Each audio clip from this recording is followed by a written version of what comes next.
Hello friend, स्वागत है आपका अपना यूट्यूब चैनल रन की स्टडी स्टेज पर। यदि आप चैनल पर नए हैं तो कृपया चैनल को सब्सक्राइब एंड बेल आइकन को प्रेस कर ले ताकि इस तरह की इंपॉर्टेंट वीडियो का नोटिफिकेशन सबसे पहले आप तक पहुंचे। ठीक है दोस्तों, चलिए तो आज हम लोग बात करेंगे केंद्रीय औद्योगिक सुरक्षा बल यानी कि CISF। ठीक है, CISF की और एक से वैकेंसी जारी कर दी गई है।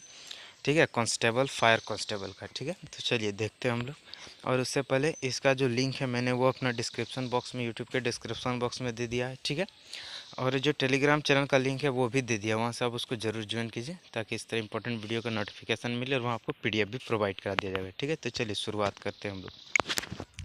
देखिए, केंद्र औद्योगिक सुरक्षा बल यानी कि CISF, क्या CISF, ये CISF की वैकेंसी है। ठीक है, चलिए अब देख लेते हैं हम लोग, इसमें बात करते हैं।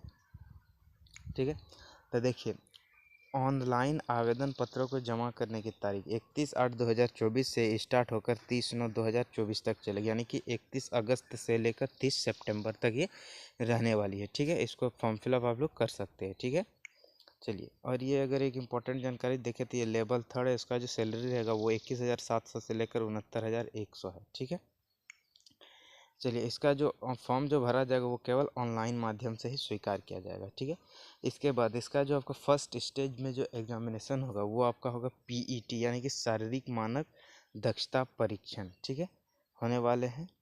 इसके बाद आपका OMR आधारित, आपका कंप्यूटर पर आधारित आपका MCQ जो क्वेश्चन वो होंगे। इसके बाद जो होंगे आपका मेडिकल लिया जाएगा थर्ड स्टेज में। ठीक है, चलिए अब देख लेते हैं। देखिए, वे अभ्यर्थी जो PET, PST, DV और लिखित परीक्षा में अर्हता प्राप्त कर लेते हैं उन्हें विस्तृत चिकित्सा परीक्षण यानी कि DME, डिटेल्ड मेडिकल एग्जामिनेशन में शामिल होने के लिए उनकी छठवीं लिखित परीक्षा के उनके प्रदर्शन के आधार पर और उनके राज्य, क्षेत्रवार और श्रेणीवार की जाएगी। DME के लिए चयनित किए गए अभ्यर्थियों की संख्या अधिसूचित रिक्तियों की संख्या का लगभग 2 गुना होगी। मतलब जितना जो वैकेंसी मतलब जारी है, जैसे टोटल अगर पोस्ट की बात करें तो वो है 1130। ठीक है, उसमें से आपको 2 गुना कैंडिडेट बुला जाएंगे, यानी कि एक सीट के लिए 2 कैंडिडेट्स में फाइट कर सकते हैं। ठीक है, इस तरह से किया जाएगा। ठीक है, इसके बाद देखिए, PET, PST, DV लिखित परीक्षा, चिकित्सा परीक्षा पूरा होने के बाद लिखित परीक्षा में उम्मीदवारों के प्रदर्शन और प्रत्येक राज्य यानी कि स्टेट वाइज और संघ केंद्र शासित प्रदेश को आवंटित रिक्तियों के आधार पर प्रत्येक राज्य, संघ शासित प्रदेश के संबंध में राज्य और श्रेणीवार मेरिट लिस्ट और सूची अलग अलग तैयार किया जाएगा। ठीक है, चलिए ये थी। और देखिए, अगर हम लोग बात करें इसका ऑफिशियल वेबसाइट क्या रहेगी तो ये इसका वेबसाइट जो ये CISF-FireRack.gov.in रहने वाली। ठीक है, इस माध्यम से आप लोग ऑनलाइन कर सकते हैं। ठीक है, चलिए इसके बाद देख लेते हैं। मैं आपको वेतन बता दिया, पहले वर्ष 21,700 से लेकर 69,100 रहने वाली है।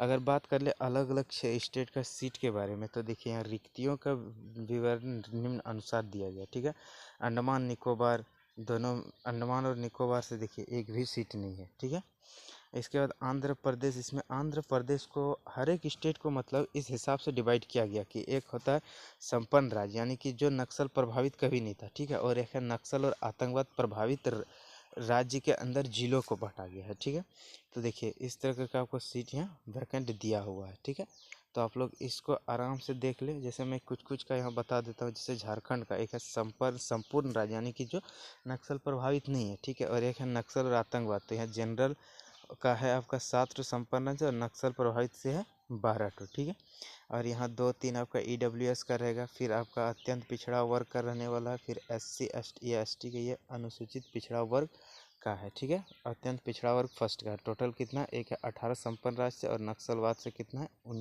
29 है। ठीक है, मैं बता दूंगा कि किस किस स्टेट का नक्सलवाद डिस्ट्रिक्ट कहाँ का है, सब मैं बता दूंगा। ठीक है, इसी तरह अगर हम लोग बात करें यहाँ तो चलिए दिखाते हैं आपको। महाराष्ट्र का भी देखिए संपन्न राज्य और आपका नक्सलवाद दोनों दिया होगा, तो ये सभी सीट वैकेंट यहाँ दिया हुआ था। आप लोग इस PDF को आराम से देख लीजिए और इस PDF को हम अपने टेलीग्राम पे डाल देंगे। ठीक है, चलिए अब दिखाते हैं आपको। देखिए, यहाँ पश्चिम बंगाल सब दिया है, पश्चिम बंगाल का भी आप लोग देख सकते हैं संपन्न और नक्सलवाद राज्य। जैसे हो गया उत्तर प्रदेश, उत्तर प्रदेश कभी नक्सल प्रभावित राज्य यहाँ पे ये नहीं दिया, ये संपूर्ण राज्य है। ठीक है, ये कभी नक्सलवाद या आतंकवाद से प्रभावित नहीं, मतलब इसको बताया गया इसमें। ठीक है, चलिए अब हम लोग देखते हैं।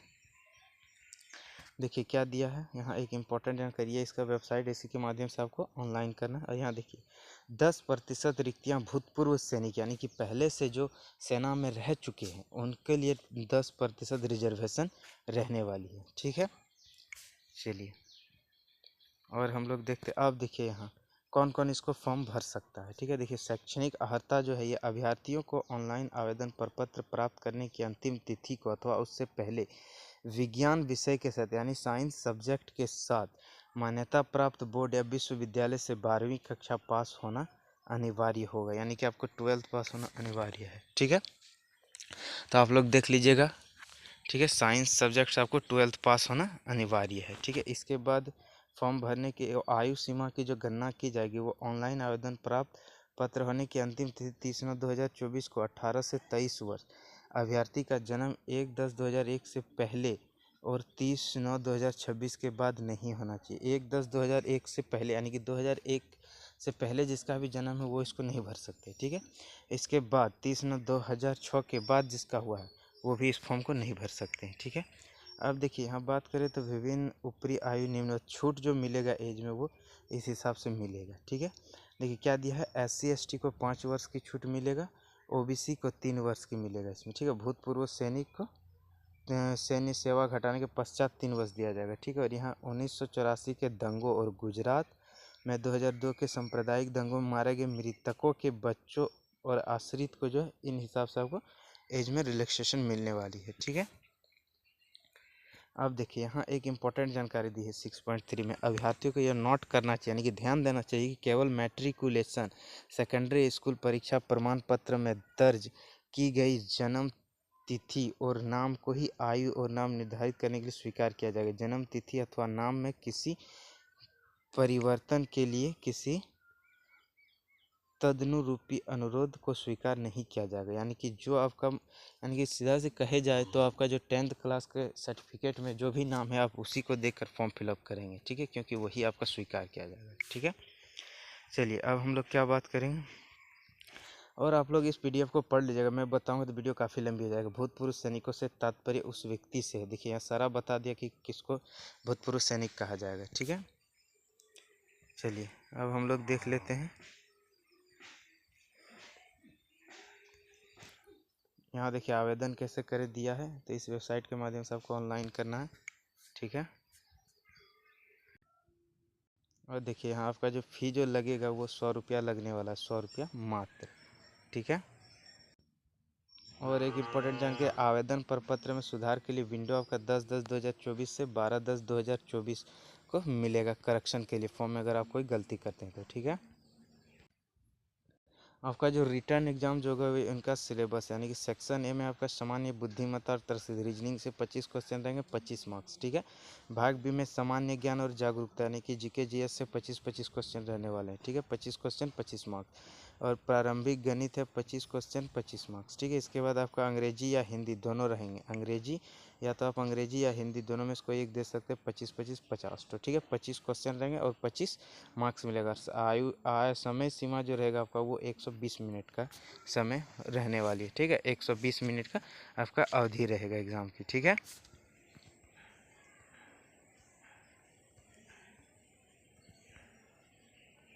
और सभी MCQs होंगी, कोई दिक्कत नहीं, ऑब्जेक्टिव होगा। ठीक है, अब देखिए यहाँ एक बात टेटू को लेकर, टेटू की अनुमति निर्धारित करने के लिए निम्नलिखित मानदंड यानी कि टेटू होना चाहिए। ठीक है, चलिए हम लोग देख लेते हैं, और इसका जो यहाँ देखिए नक्सलवाद आतंकवाद से प्रभावित जिलों की सूची यहाँ आपको दिया हुआ है, तो आप लोग अपने स्टेट के हिसाब से अपना डिस्ट्रिक्ट का देख सकते हैं। चलिए हम जैसे झारखंड का बता देते हैं कौन कौन सा डिस्ट्रिक्ट है। तो देखिए 3 नंबर पे आप लोग झारखंड का देखेंगे, गिरिडीह, गुमला, लातेहार, लोहरदगा और पश्चिमी सिंहभूम, 5 जिला है जो नक्सल से प्रभावित रह चुकी है। ठीक है, अगर इसी तरह बात करें हम लोग तो चलिए देखते हैं, आपको दिखाते हैं हम अरुणाचल प्रदेश का। देखिए इसको दिया है उग्रवाद प्रभावित, ये पूरा सभी जिले हैं, अरुणाचल प्रदेश हो गया, असम हो गया और जम्मू कश्मीर हो गया, सभी ज़िले यहाँ देखिए, यहाँ से तक सभी ज़िले इसका प्रभावित है। अरुणाचल प्रदेश, असम, जम्मू कश्मीर, लद्दाख, मणिपुर, मेघालय, मिजोरम, नागालैंड और त्रिपुरा, इसका सभी ज़िले जो है ये प्रभावित है आतंकवाद से। ठीक है, तो थैंक यू दोस्तों, मिलते हैं नेक्स्ट वीडियो में, धन्यवाद।